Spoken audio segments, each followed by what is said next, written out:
Hello, everyone. This is Sarah Knapp here. I'm the founder of Mappy Hour, and I'm so excited to have everyone here. I know we have a bunch of new people, so welcome. Mappy Hour is a community of urban dwelling outdoor enthusiasts. We started in New York City back in 2014, and now we have chapters all over the country. Pre-COVID, we used to do lots of fun meetups in person, and we will return to that. But right now, we are hanging out online. I see that people are already introducing themselves in the chat. That's awesome. Say where you're from, what you love doing outdoors, introduce yourselves. That's what we're all here for.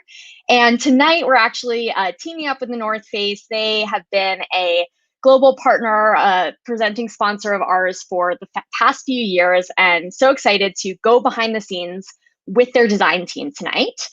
Before we get into that, I did want to lay a few ground rules down. So the first thing is, as I said, the chat is open. So feel free to ask your questions in there, to say hello, but we do ask that you be kind. No bullying or intolerance of any kind is acceptable, and I will actually be the moderator in the chat. So feel free to say hi. And I also wanted to mention that we are having a raffle tonight. You have probably heard about it. And that'll happen at the end of the session. And that'll be something that you can enter by going to mappyhour.org and making sure you're logged in there. And on the event page is where we will actually have the raffle going on. So with that, I think I have all my announcements. I'm so excited to introduce Tim, who is the community marketing manager at the North Face, and he's going to be your host for tonight. So, hey, Tim. Hello. All right. So also, I'd like to thank everyone for hopping on to another one of our virtual events as part of our North Face Mappy Hour partnership that we've been doing for around 2 years now, and virtually since March. So as we continue to live in this virtual event world, we are continuing to try to create interesting content for everyone to be involved in, and for us to continue to engage with our communities on on an outdoor level where we're talking about things that are important to us. So tonight, as Sarah mentioned, we have some members of the North Face design team. I'm going to bring Sarah's going to bring them on right now, and I'm going to introduce them all to you guys so we can kind of get this started. All right, so on the screen right now, we have the members of the team. We have Nick Thomas, who's the senior manager of new business models. Above him, we have Kellen Hennessy, who is a senior designer for men's outerwear, and Rebecca Homan, who is a designer for On Mountain Essentials. So thanks, guys, for hopping on with us this evening on a Wednesday night. I know we're all over the place. I'm out in the New York area, and you guys are out in the Denver area. So a little bit of a time change for everyone. So let's kind of get this started. So Nick, you're kind of going to be up first to kind of get us going on what is the North Face Renewed, and kind of when did it get its start, and kind of how it all works. So take it away. Yeah, thanks. So North Face Renewed started in June of 2018 because the North Face, we were looking for better solutions for a product that had reached the end of its life, really. And if we go to the next slide, the program works like everything is processed through our DC in California, and then shipped to our partner, the Renewal Workshop, up in Cascade Locks, Oregon, about 45 minutes east of Portland. You can actually see in that photo the mountains behind it. It's a phenomenal location. It's right near the Bridge of the Gods, if you're familiar with that. We get product in what are called Gaylords, which are basically giant boxes. They're delivered in trailers. And next, we process them. And the first step in processing them is figure out what it is. And that's actually far more difficult than you'd think. We get product from a wide variety of channels, everything from our e-commerce store to outlets to our wholesale partners.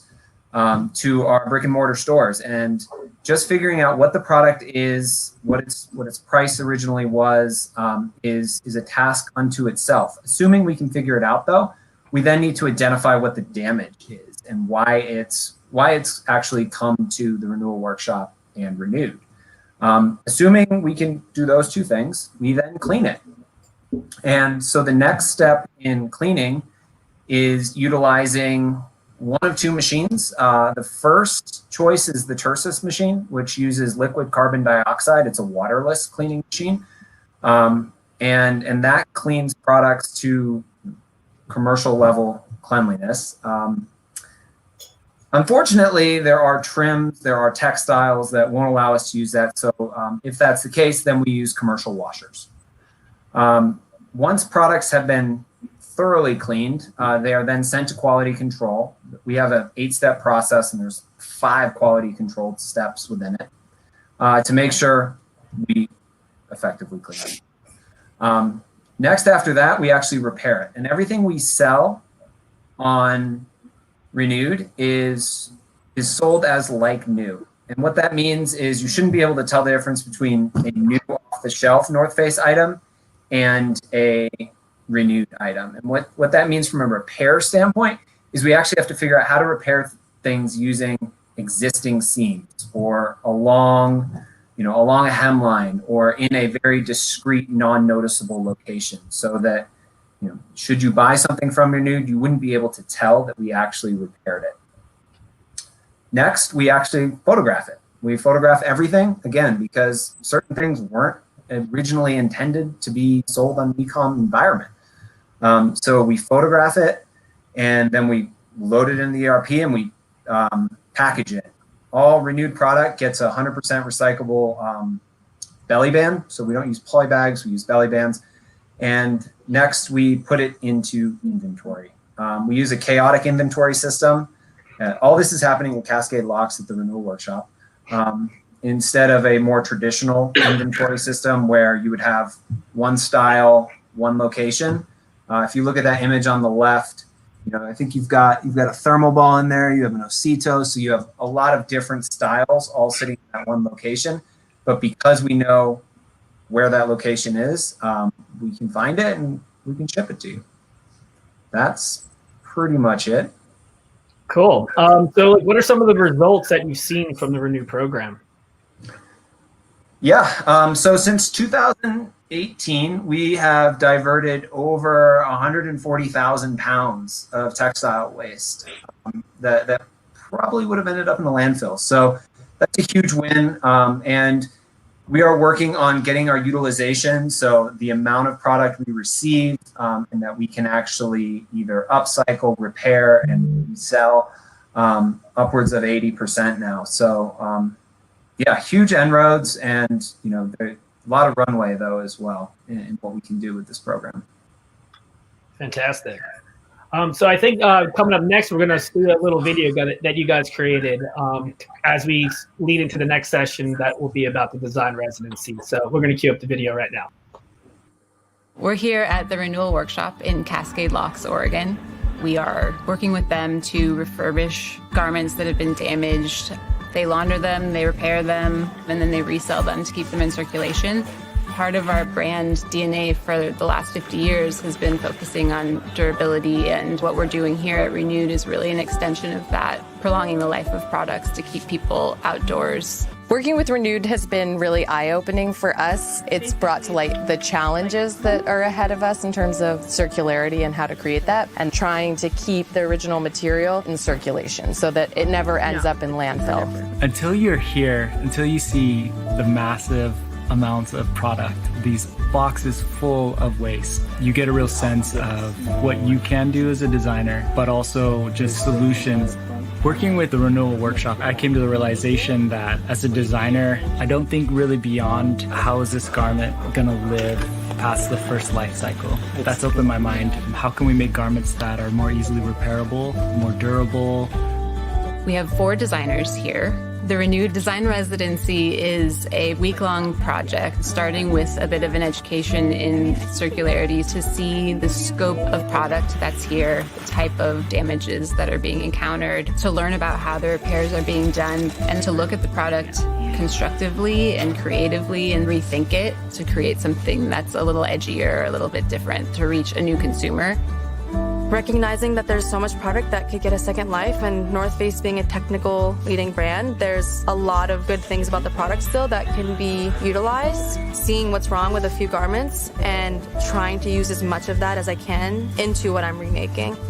Coming here with this challenge of how do you fix clothing that has damages in an interesting way, and creating something new and something exciting. So that's our challenge, how to change the way we create so it never ends up in landfill.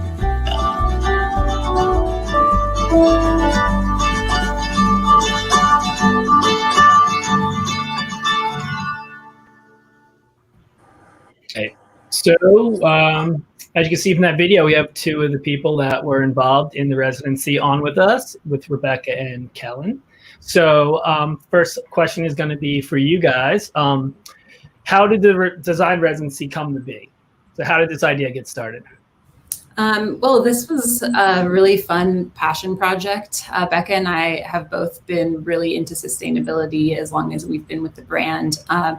And when we learned about Renewed and what was happening at the renewal workshop, we were really eager to learn more about it, see what it was all about, and see if we could perhaps integrate some of what they were doing into our inline products that season. So we were able to talk our leadership into letting us go take a visit and get the lay of the land, so to speak. And so we spent a few days there really seeing what it was all about. And it was really eye-opening for both of us to see, they mentioned in the video, Shane mentioned the scope and the scale of the amount of damaged products that end up there for repair was pretty shocking.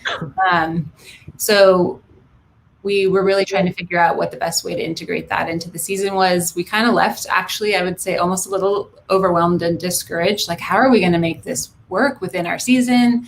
And then just kind of couldn't shake that over the next couple of months. And ultimately, like, I was brainstorming with a lot of cross-functional partners and came up with this idea of a design residency. So taking it outside of what our normal line process is, outside of our normal calendar, and taking advantage of the amazing resource that we had there in Oregon, the knowledge, the product, and the skill set that, would be invaluable to share with our design team so that our designers could learn what they could do at the beginning of a product's life and how they could create a product that would have a really long life cycle and be repairable and hopefully be recyclable when it is at the end of its life. So that was kind of the proposal that I came up with. And luckily it's been able to come to life, which is really exciting. So it really was founded, I would say, with 3 goals in mind, one being education. So having that sort of classroom experience and learning about circularity and principles of circular design,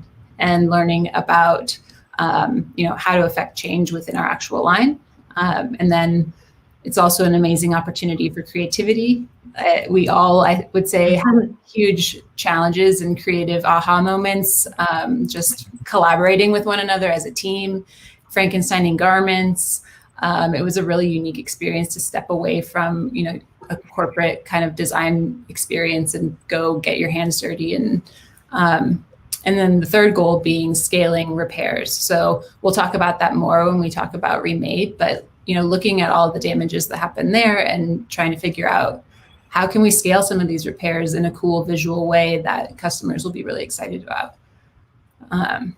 And so, Becca, I don't know if you have anything that you wanted to add about the experience and how it came to life. And Yeah, I think it was interesting because when you had initially proposed the idea, I was so curious and I wanted to know more. And I mean, I have a passion for sustainability, and that's kind of how I think you kind of brought me in to see what this opportunity could be. And I think the other part that was really interesting was all of these garments that were coming that were considered like these tier 2 repairs that had damages that couldn't necessarily be fixed and sold on the site. It sounded like such a big opportunity to kind of explore and see what we could do with that. And as you mentioned, I think the biggest learning being that it was so big to tackle on our own, and we kind of needed a team, which we'll get into later when we talk about kind of how we brought in the other two designers as well to kind of do it together. But yeah, I think the opportunity and curiosity was like so big for me to want to jump on board and see where it could go. Awesome. So one of the things that Kellen mentioned was the word circularity. So can you explain to everyone what that is? Yeah, we have a nice little slide for you too. And I actually really love the explanation and definition that the Ellen MacArthur Foundation has. And so I'm going to actually read that because it ticks all the boxes and is really clear. So a circular economy is based on the principles of designing out waste and pollution, keeping products and materials in use, and regenerating natural systems. And so if you look at the diagram and you see on the left side, there's that straight line down. That's what we think of as a linear economy, which is basically what most of our economy is based on. So it's taking resources from the planet, building and making products, selling those products to be used. And then whenever the consumer or user is done with them, they get discarded, oftentimes in the landfill. So it's really just fundamentally not a sustainable approach to creating and using product in a thoughtful way. And what circularity is about is closing some of those loops. So you can see on the right side of the diagram, there are ways to relook at how we design product, at how we interact with product and value the products that we're using and consuming, how we take care of them, how brands and companies can reclaim materials that they've put out there previously and perhaps recycle them or repurpose them into new products. So the goal being keeping all of the valuable resources that have gone into building those products out of landfills and keeping them in the value chain so that there's no waste. So it's a much more holistic, sustainable approach to building products across all industries. Yeah, and I think too, like specific to circular design, which we'll get into a little more in depth as well, is like as a designer, we're trained to think in a linear way. When we're ideating at the beginning, we're like really thinking about all these components and what the design's going to look like and what materials we're going to use and what trims. And it's really never about the whole process and like what happens after, what happens to the components and the materials after the garment's pretty much been used fully.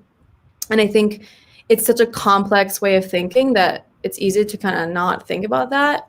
And it's ingrained. And I think even training in school and when you're training to be a designer, it's never a specific topic that's talked about or ingrained in our process. And it's so important and valuable for where I think the future is going. And if there's anything that this has showed us is designers have the power to change that from the beginning, because it really is about thinking about the circularity of the product from the beginning. And I think since we, have the power to do that as designers, there is so much opportunity there. And of course, again, it's so complex and it's challenging that it can be intimidating.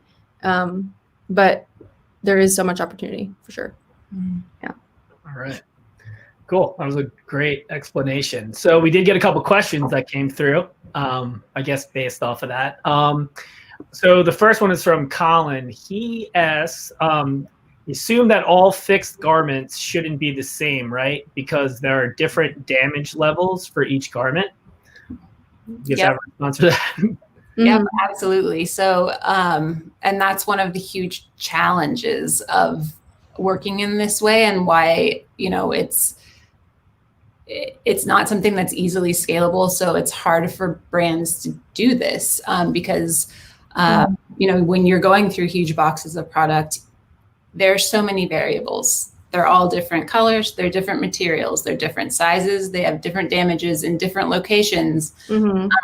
It's like there is no consistency, which is, again, like how we've been trained in our linear system is everything needs to be built for efficiency. So it's very counter to what we are used to dealing with as designers. And it also makes it really exciting because it's kind of like solving this weird puzzle of, okay, well, how can we fix more of these products and create some parameters that can apply to a lot of these variables and still be successful and still make products that look cool, that people want to give a second life to, and they want to wear, and they want to wear it proudly because it's going to be obviously remade. And luckily, a lot of people are really into that and see the value in that, and they kind of want to wear their values on their sleeves, so to speak. And so that is a big part of it too.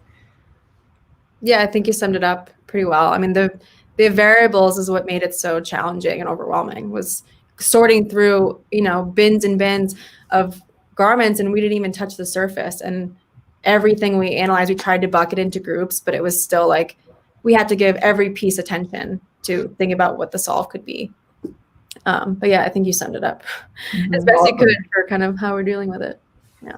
Cool. So one more question before we move on to the whole process of Remade.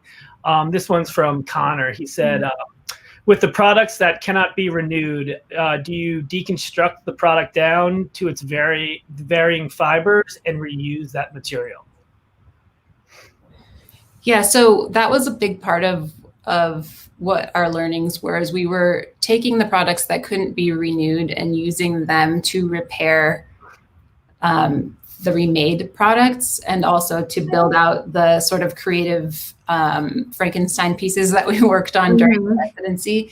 So, for example, we had one garment that we used every pocket, every scrap of sleeve on that garment. All that was left was basically the down fill from the garment, because we took the snap placket off and put it on one jacket, and we took all of the patch pockets and put them on different pieces, and really did make use of that piece really well.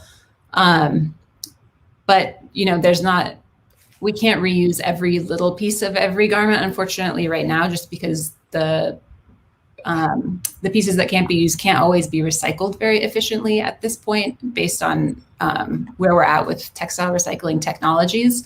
But we are sorting and making use of as much as we possibly can.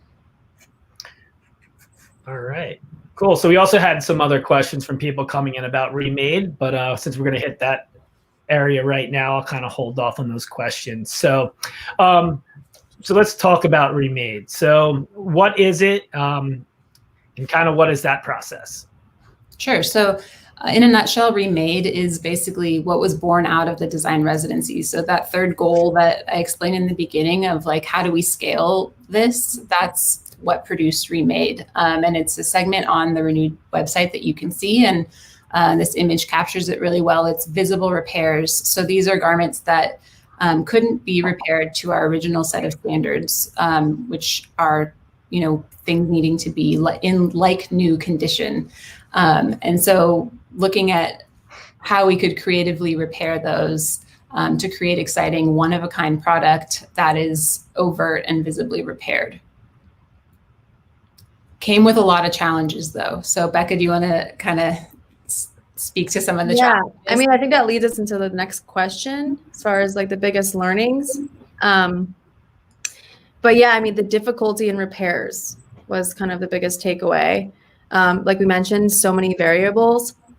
Like for certain cases with down garments were really hard to repair. You have to repair the whole channel. You can't just patch the hole. Or some specific cases of broken zippers weren't easily replaceable.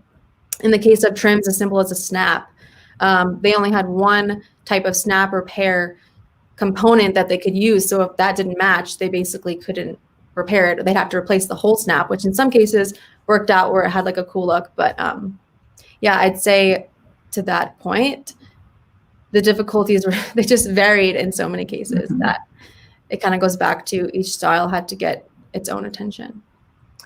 Cool. So got another question coming through real quick for you guys. Gonna find it real quick. Okay. Chris asks, is there a value to be measured for carbon offsets versus a new product for each new product that is created or remade? Nick, do you want to speak to this one? I get the hard question. So we do measure the amount of carbon that we displace through this program. Now the actual like carbon offset per style, That's not something we publish. We do have mechanisms to measure it. There's no standard that I'm aware of at this time for doing it, though. But I would say it is the future, and it is an opportunity. It's not something that we've quite figured out yet, though. All right. So can you guys give me some examples of repairs or limitations that you guys kind of saw throughout this process? Yeah, so kind of looking at these two images here, we have a couple of examples, and I'll touch on some that aren't necessarily captured here. But to the left, you'll see, so that's a situation where we had either a tear or a stain in a down garment. And so in this specific case, you have to, like I mentioned, replace the whole channel, which can be super complicated in some cases for where the seaming is. And again, all the material that you're seeing is pulled from other damaged garments. We're not using any raw fabric to make these repairs. So as I mentioned, in the down situation, you have to replace the whole panel. And in some cases, you got to make sure it doesn't look crazy and that it kind of has a cool look to it. And then the case to the right is another situation of a down placement, but kind of touching on where we replace the whole sleeve from another garment. This brings the challenges of finding the right size. So we had to find a jacket that was the same exact size or close. So you obviously don't want two different size sleeves on a garment. So that's kind of one example where we took it a little further to be creative with a specific repair. And then to also add to that, the color challenges. So when we are picking fabrics to use as patch or panel replacements, we're again picking from garments that are already damaged. And so it's super specific when we are picking colors, and it's hard to give guidelines to the tech team when we weren't there. And so it can be super subjective depending on who's working on it. And so that's another hard thing to control for, how we want North Face product to be represented when it is remade and resold.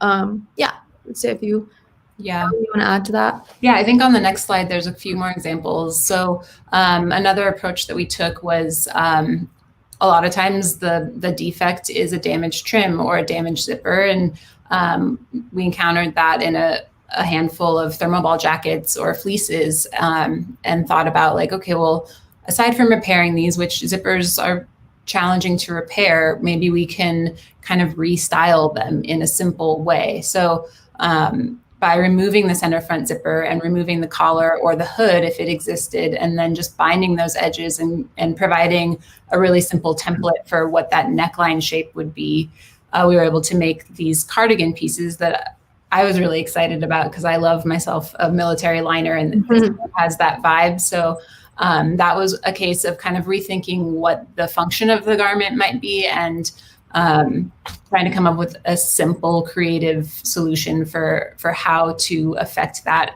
at a wider scale than just a one-off piece. So that one was cool because they were able to apply it to like insulated garments and fleeces, whether they had hoods or not. It was just like easy to kind of give a wider swath of coverage on that one. And then on the t-shirt, that's just like super easy slam dunk kind of repair where you're piecing two pieces together. But like Becca mentioned, there's the challenge of finding compatible sizes and compatible damages.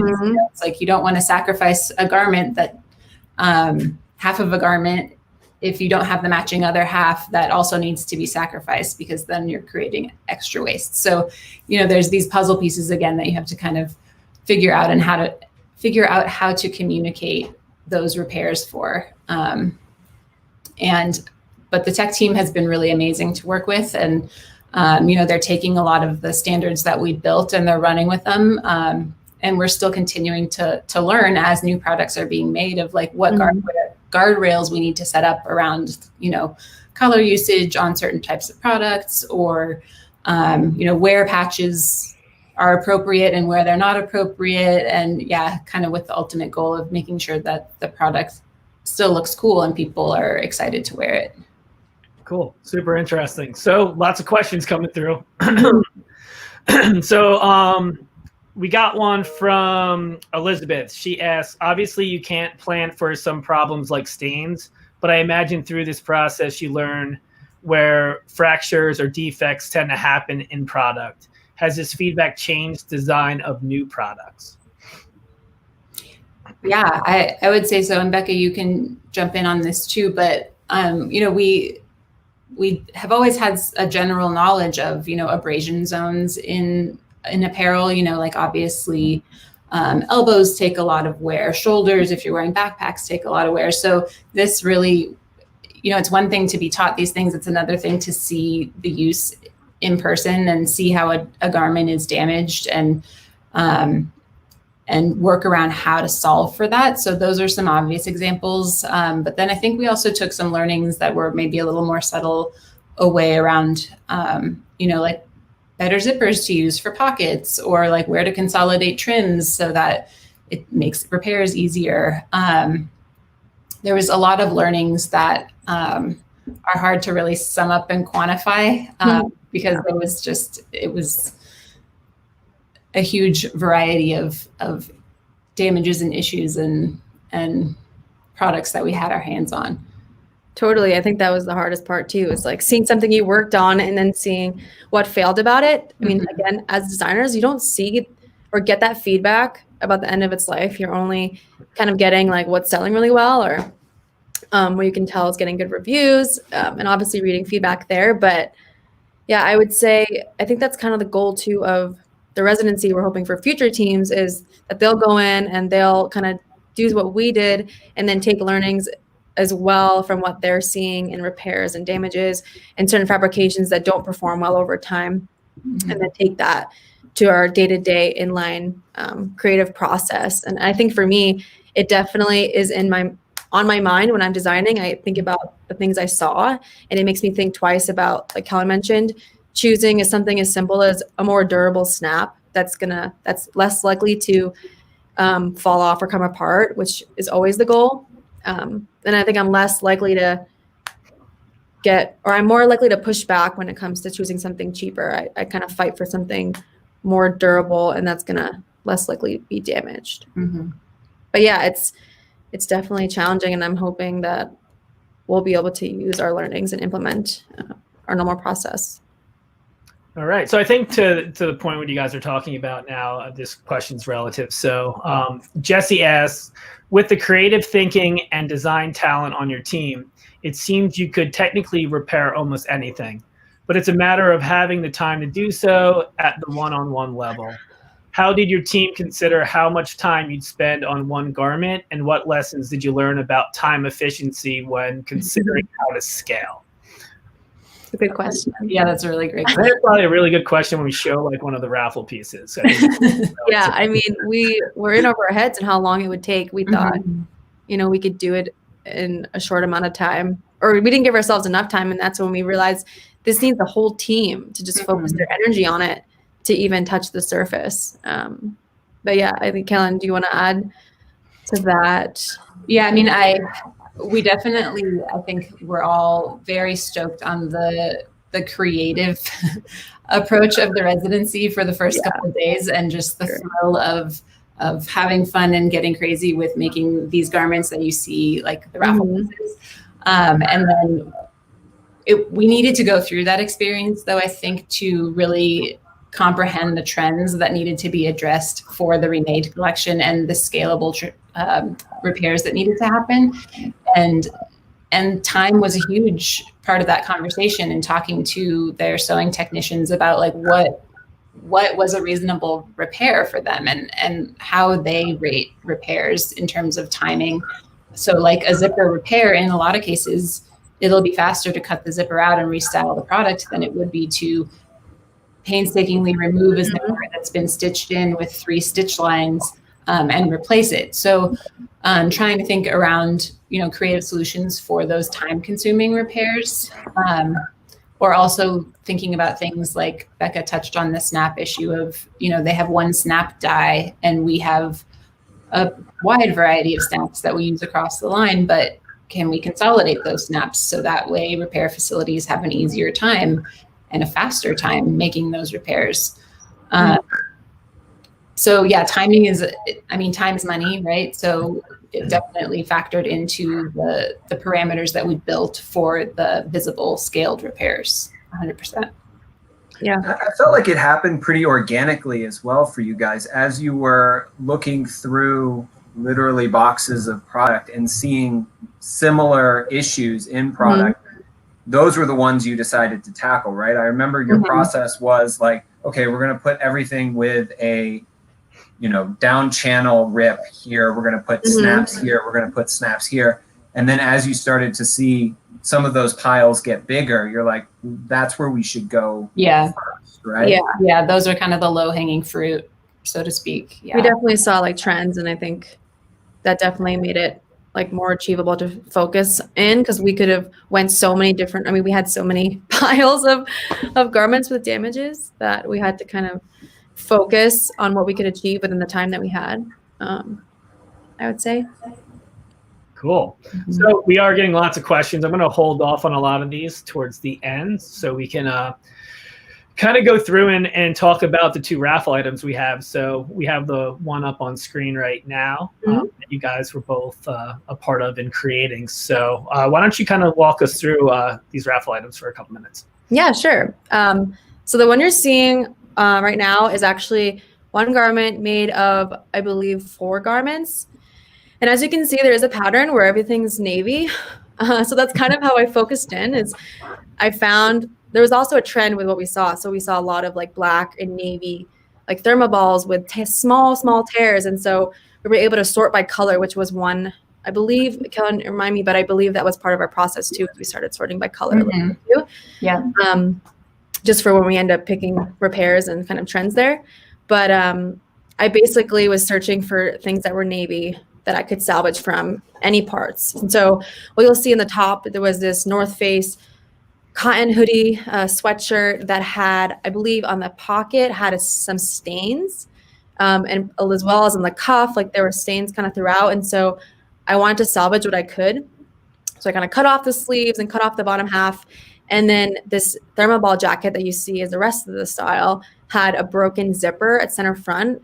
And then also some tears around, or it was actually stains where the hand pocket now is.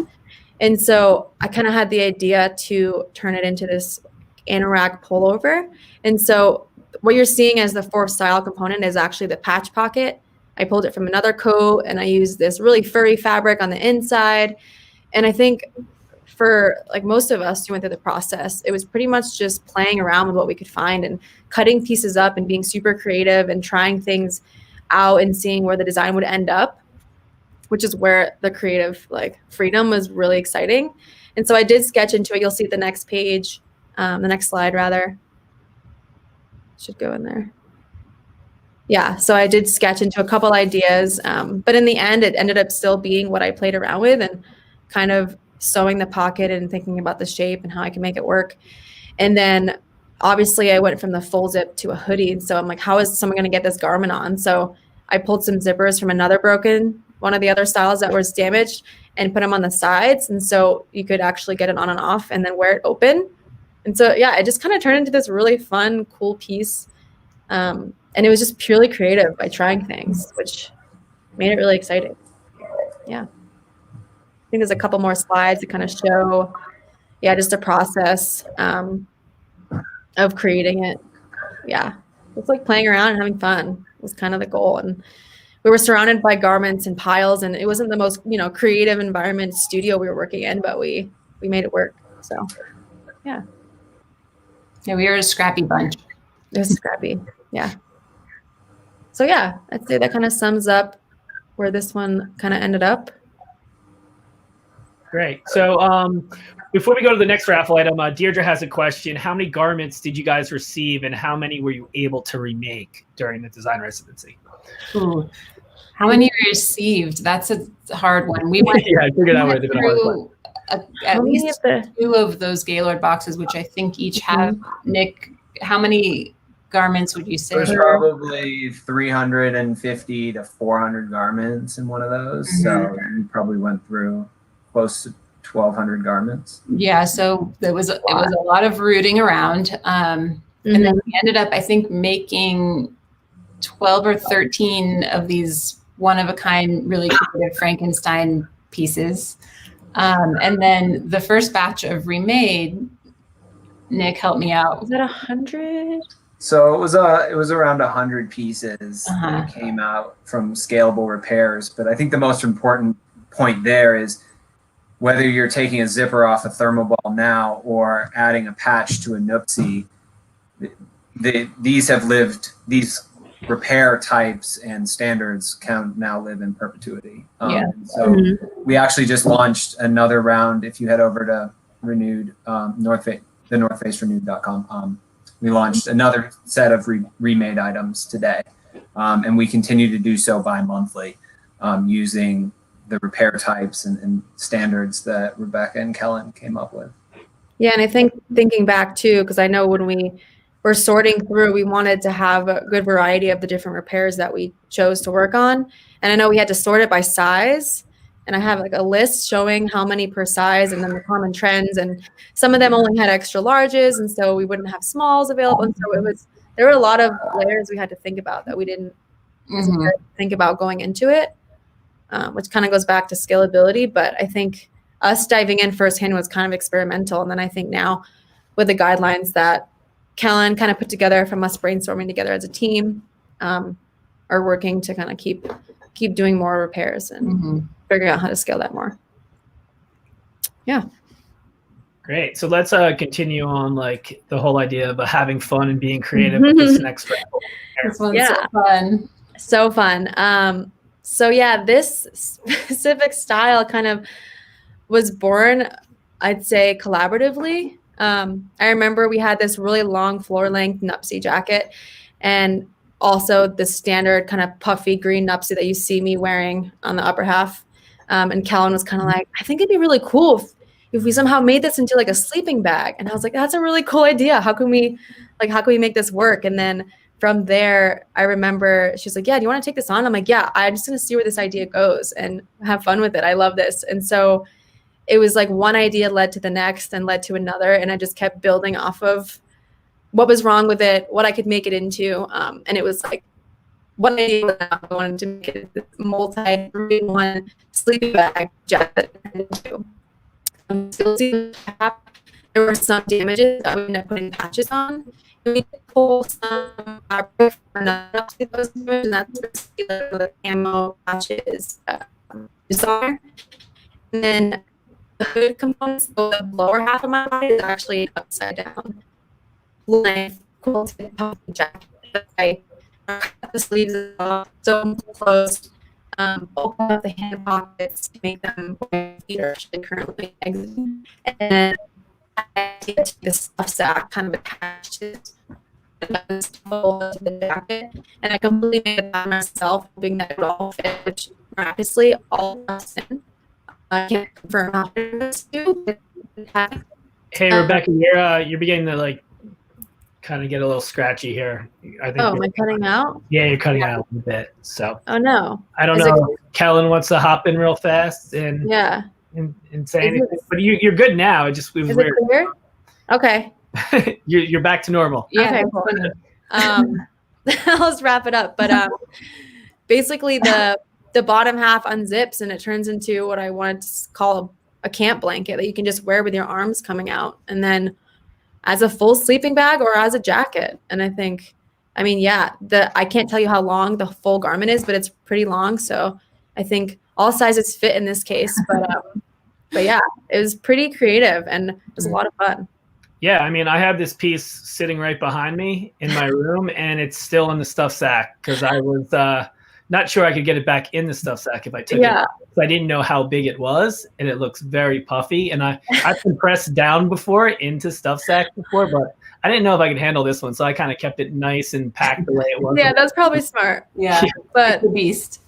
At least for the blanket part might be a little easier, but I definitely somehow got it in there. But yeah, super fun. Yeah, that was a great example of you kept building one thing on top of the other, which was super fun to watch. Yeah, and because you were just breaking up a little bit, can you just maybe say like a couple of the key pieces that you used to build this? I know you probably mentioned that, but just because in case people missed it. Yeah, it's pretty much just two styles that I had her combine a full zipper so you can detach. So you can detach at the waist and you can detach all the way through the center. And then what I used to make the stuff sack was another Noopsy jacket that we initially had pulled that sleeve from. A few slides back, you saw there was like a camo sleeve. And so we had this one jacket we were able to Yeah, this one, we had a Nupsy jacket like that where we're able to kind of pull the pieces from the remaining of that. And that also was like a creative way to add some print. And yeah, it just came pretty organically, which I think as a designer who's kind of used to working in a systematic way, it was really fun to have creative freedom. Awesome. Yeah. Cool. So those will be the two items that we're going to raffle off at the end of this when we close it down for the evening. So hopefully people are excited about the opportunity to take one of these home with them. If I'm willing to send them to them, of course. Yeah, very lucky candidate. I like these myself, so I don't know, but for the good of Mappy Hour, I guess I'll send them out to the winners. But yeah, so like I said, we're getting lots of questions. I don't think we can get to all of them because I think we still want to hit on a couple key points. So I think how do you guys see the design residency program growing? Obviously with COVID and stuff, probably things have been put on a hold, but are there plans to do more? So what's up ahead for the design residency?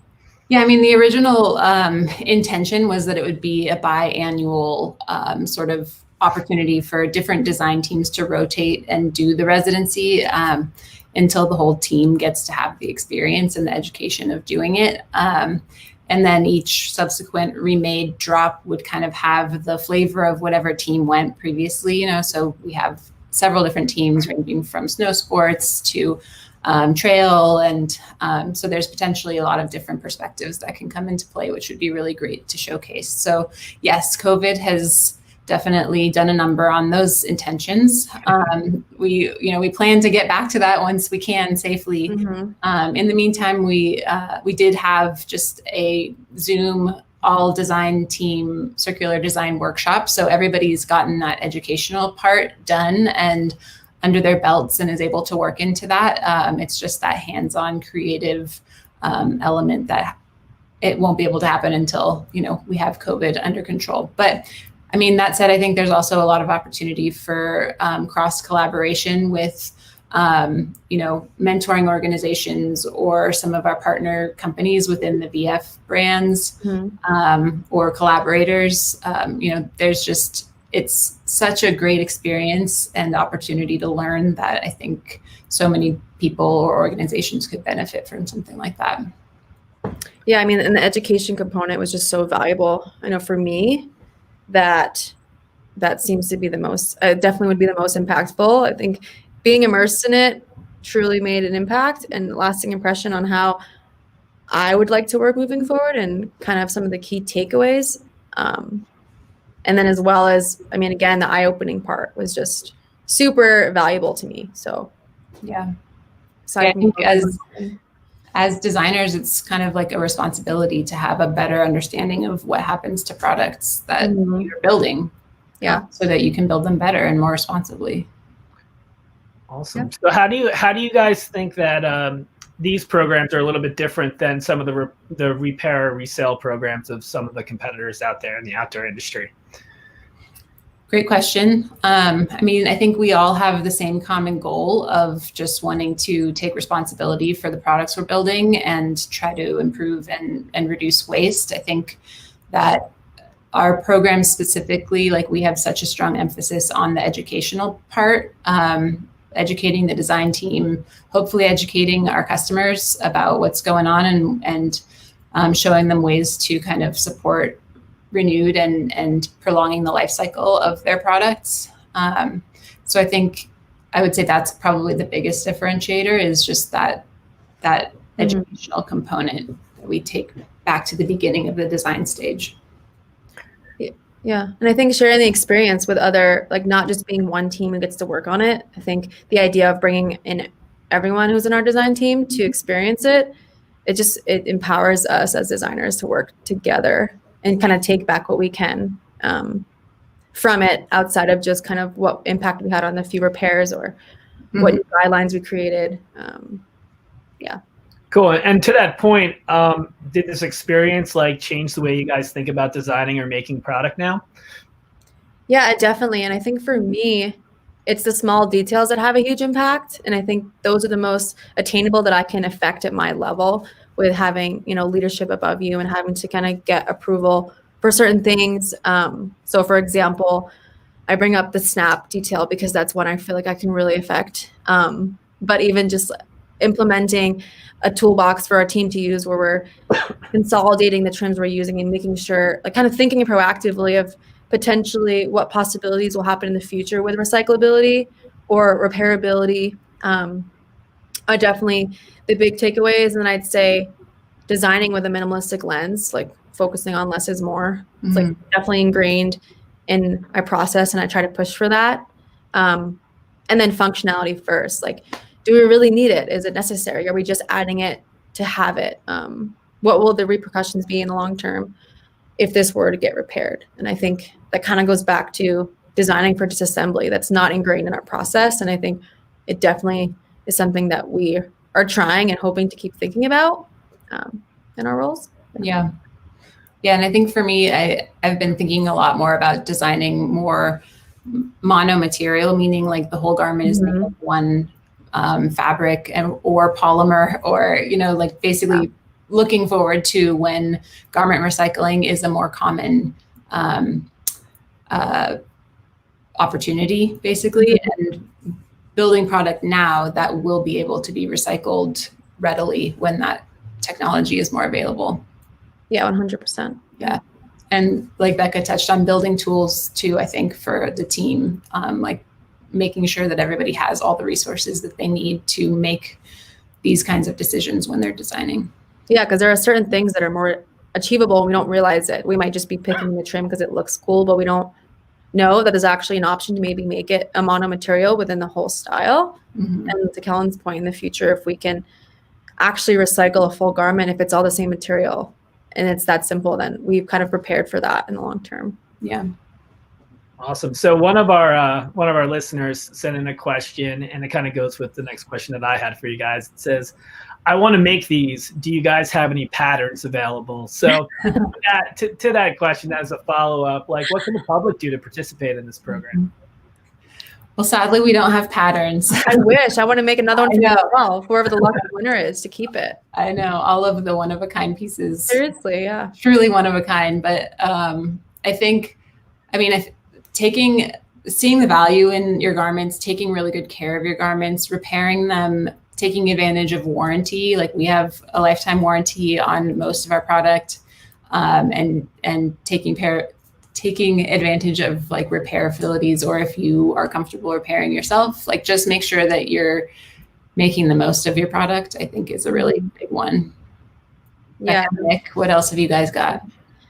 I mean, like asking questions before tossing it out. I know it's easy to want to donate it or get rid of it, but there are so many resources out there on how to do repairs yourself. And like Kellen said, if it's not something you're comfortable doing, like there's probably something out there or like a resource that will do it for you at a small price, or like Kellen mentioning, our warranty. They'll repair in most cases, I think, any damage if you send it in relatively.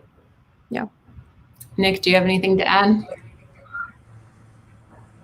I mean, I think just participating too in whether that's repairing or if you need something new, check out the secondary market, whether that's buying from a brand like the North Face or somewhere else. Like you're effectively keeping things in circulation, and that's ultimately what we're all trying that's also essentially you're voting with your dollar, right? So you're putting your money where your mouth is and where your values lie, and that speaks volumes.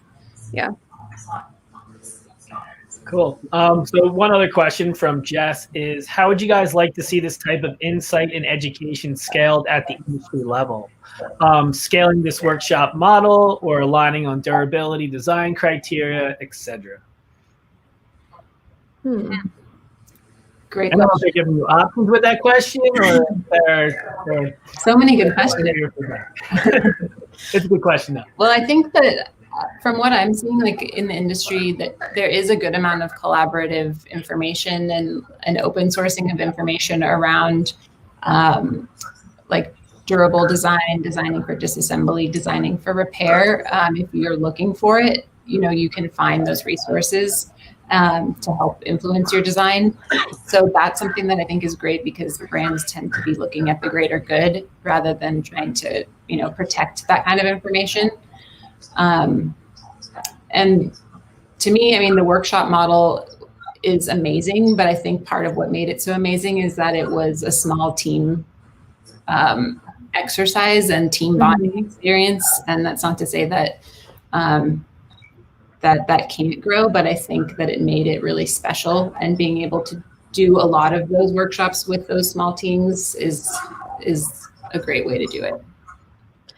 Yeah, and I think, and Kellen, I think thinking back on how it was born, I mean, it came from design. It came from your idea initially proposing it. Like, it wouldn't have happened if it wasn't brought up from, our level, and showing that we care about it was super important for it to actually happen. Yeah. All right. So I got one more question for you guys for right now. It's from Emily. She said, are there any T&F standards you still need to hold true to when it comes to remade product in more technical apparel? Well, Nick, do you want to touch on the made and renewed warranty? Yeah. So everything we do with renewed or remade comes with a 1-year warranty. So we are warranting these products to perform as expected. And I think that was the primary thing that we talked about when building these and when repairing them is the expectation of a level of performance. Kellen, you can speak better to that, but yeah, I mean, I think in like some cases too, I recall certain fabrications are still, I think within technical apparel, it's still more challenging to repair. So I don't think they'll try and repair like a laminated fabrication that has a damage unless it's something that's not affecting the fabric. So therefore it wouldn't affect the performance if it initially was, a rain jacket with one of our technologies or of that.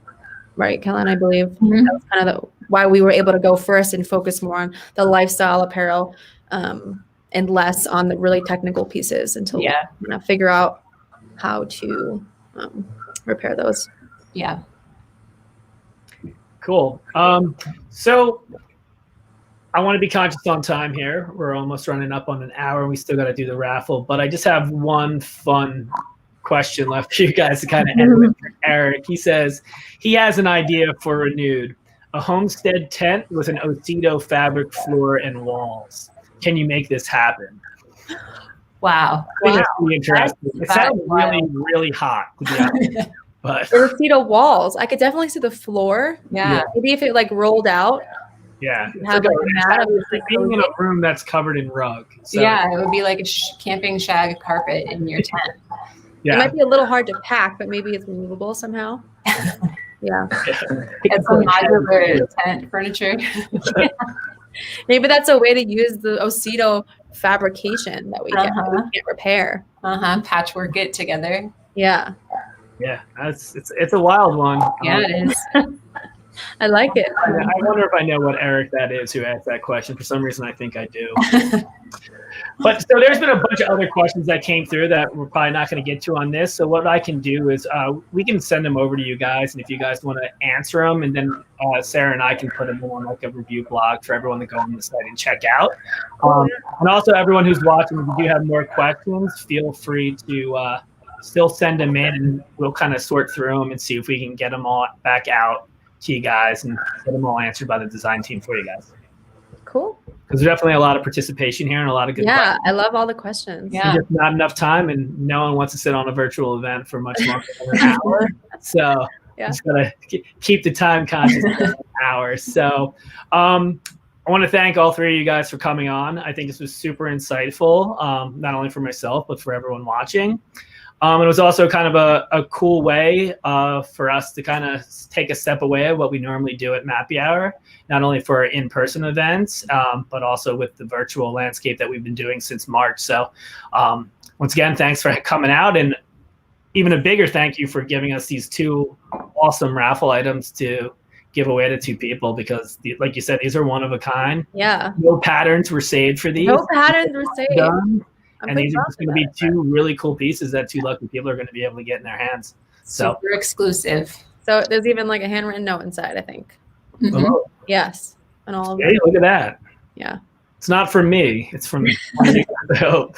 So, Yeah. all right. So, Sarah, if you want to kind of hop on, and me and you can kind of handle the raffle from here. We can let three of them kind of enjoy the rest of their evening out in the Midwest. Oh, she's muted. Oh. Thank you guys. That was awesome. It's good I was muted for most of the time, but now I'm back on. Yeah, that was great. And I see everyone's questions, like Tim said, and we'll definitely make sure we get those answers to you at some point. We do have your emails because you signed up through the site, so we can even email everyone with the answers. Yeah, I think people are just sending in a lot of the questions just to make it super difficult for me to be able to read the questions on one side and still like Yeah. So I think it was just trying to make it more challenging for me. All right. So should we say thanks to the design team and then do a giveaway, Tim? Yeah, let's do it. All right. Thank you All right. all. All right. Thanks, guys, and have a good night. Yeah. Thanks. Bye, everyone. Bye, thanks. Good luck. Oops. All right. Cool. You ready All for right, this? Oh, so how are we going to do this? We're going to do this with a couple questions, right? To kind Yep. of see who can answer these questions. And then if we don't get the answers right away, we can always, what we'll do is we'll reconnect with the winners. And then Sarah, you'll communicate out to them and we'll make sure we get their information and make sure they get these prizes. So the first question we have for the first raffle piece, which is... wait 1 sec. Just so everyone knows, you answer in the comments. Yeah, that wasn't obvious. Yeah. Answer in the comments. Can't First really person answer to to us correct answer. vocally, so it has to be in the comments. Yeah. So All right. don't Sorry. Go text ahead. me, don't try calling my landline. Please do not. I have one, so it's got to be through the comments. Exactly. All right, so let's do the first raffle. The first question is going to be for that really awesome jacket sleeping bag.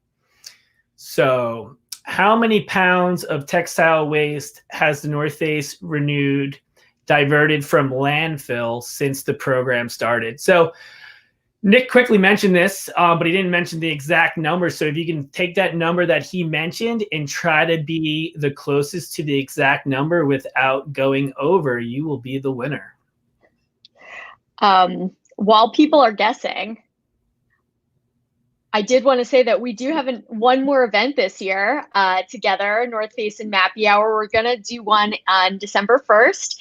It'll be here on mappyhour.org, and it's actually going to be a little bit different. We're going to be talking about mental health and balancing that with adventure travel. So if that sounds interesting to you, we have author Jeremy Hans coming to talk about that side of adventuring and just the importance of taking care of your mental health. So that's on the site. All right, Tim, we're getting answers now. So I'm double checking that I know this answer. Oh. Right. Oh, What's that? am I getting these? Can I see them too? Oh, Yeah, okay. it's on the Mappy Hour site. Okay. Yeah. All right. So we have lots and lots of guesses. Also, what are the rules around North Face employees winning?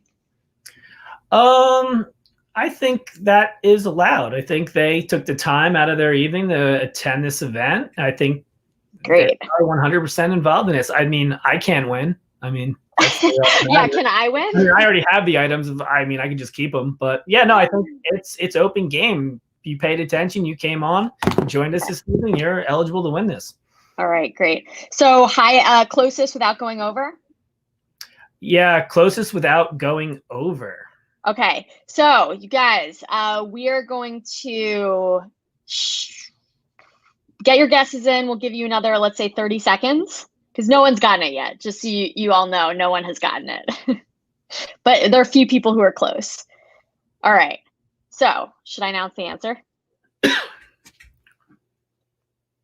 It is 148,894 pounds. So what do we got here? We have Elizabeth with 180. All right. Jesse with 140. That's Lillian with 140. So currently Jesse's winning. Wesley 140.01. Wesley's in front. Wow, there are a lot of answers here. Okay. And Jonathan, 145.40. So I think that Jonathan won. There we go. Congrats, Jonathan. All right. Yeah. So how are you gonna get in contact with Jonathan? I have Jonathan. I have your email because you signed up through the Mappy Hour platform. So I will shoot you an email tonight, and you'll get me your address, and we'll get you that awesome prize. Excellent. All right, Cool. let's go to the second one. All right, cool. And let's actually, I'm realizing we should put a more distinct time period on it. So let's say we'll give everyone 60 seconds. 60 seconds it is. All right, here we go. All right, how many garments were used to create the 12 styles that came out of the first design residency? So I don't think this was mentioned. So I think this is like really kind of like you guess away. Like I said, closest number without going over. So think about it. 12 items, 12 styles were created. I don't know. I'll give you a little bit of things to think about. Some of these items use 3 or 4 different pieces. Some of them use 2. Some of them use 4. I don't know. So take a guess. Just don't go over. All right, Tim, I have some bad news. What? I was scanning this way too fast and I missed a decimal. So that is not the winner for the first one. So we're going to take it back a step. Uh-oh. And I know, right? Give me 1 sec. I'm just going to look through these answers while people are guessing so I don't mess up again. All right. Yeah. And thank you to Elizabeth for calling me out. I appreciate you. Wow. Yeah. So it's 148. All right. Okay. Tim, do you have any other announcements?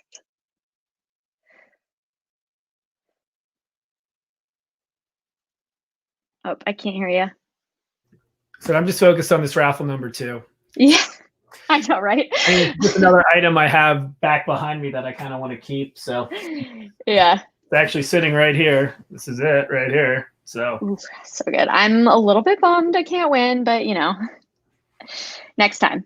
All right, so it's looking like that first one is gonna go to Wesley. I'm just gonna double check that. Well, Wesley. And for Jonathan, since we did call him as a winner, still take his information and I will get him out a parting gift. All right. That was our mistake. Yeah. Yeah. I might, you know what? I might also just double check. But yeah. All right. Sounds good. All right. So the second one, we got our answers in. Okay. So the answer for this one is actually 31. So we have 47, 58, 862, 71, 3,000, 77, 75, 3,000. Okay, so no one got that one. Should we ask another question? So someone said 3,600. 3,600 garments were used to create 12 pieces. That's impressive. I know. That would have been so much work. Okay, should we ask another question? Sure, do you have one? Yeah. When was the North Face founded? Get those answers in. Who knows their North Face history?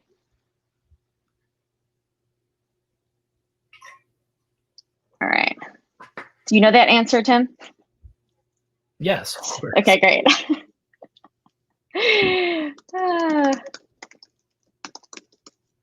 I think that shouldn't have been the question, though. To be honest with you, there might be a lot of too many on here who've sat new high things. So it's I'm pretty sure 1966, if I remember my North Face history correct. Okay, so Lauren got that, so she's gonna win the sweatshirt, right?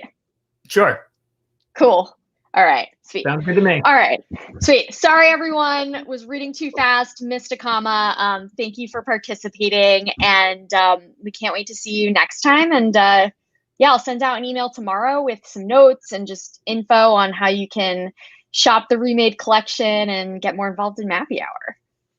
Yeah, and like I said, we'll try to get the rest of those questions answered for you guys by the designers, and we'll get that out on the Mappy Hour site at a future date. So be on the lookout.